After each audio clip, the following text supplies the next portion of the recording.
En la capital del país, en menos de una semana, se han cometido 4 homicidios de mujeres que son ya investigados con el protocolo de feminicidio. Los números de la violencia en contra de las mujeres han aumentado, pero no solo los números. En México, familiares y amigos de Wendy Jocelyn, la menor de 16 años que fue hallada muerta en el municipio de Xonacatlán, exigen que se castigue a los responsables.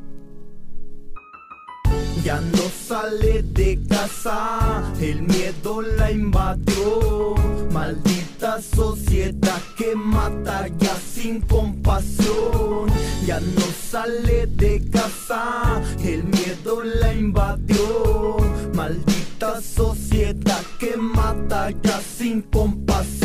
Ya no sale de casa por temor a ser raptada, a estar secuestrada para después ser violada, ser encontrada en la calle ahí tirada. Y solo un número más para el gobierno no son nada. Ya no datada, la familia tiene que seguir. Ellos con vida pero sin las ganas de vivir, arrepentidos pensando por qué la dejé salir. Eso no es justo y están bien si tienen que divertir. Eso no es vida, eso tan solo es vivir con miedo siempre sin salir para no morir, para poder existir en este mundo ya perdido. En la corrupción el gobierno está podrido. Y cuántas más para que sean capaces de intentar cambiar las cosas y no caigan ni una más.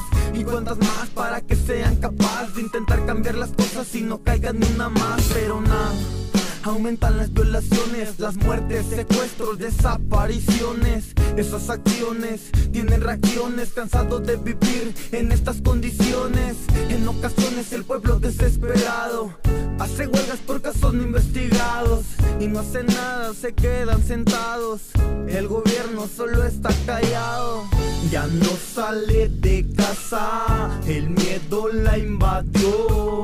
Maldita sociedad que mata ya sin compasión. Ya no sale de casa, el miedo la invadió. Maldita sociedad que mata ya sin compasión. Es un tal yo, desde la nueva era récord. Es la nueva era del flow. Basta, basta, basta ya. ¿Cuántas más? ¿Cuántas más? Ya. No, ya.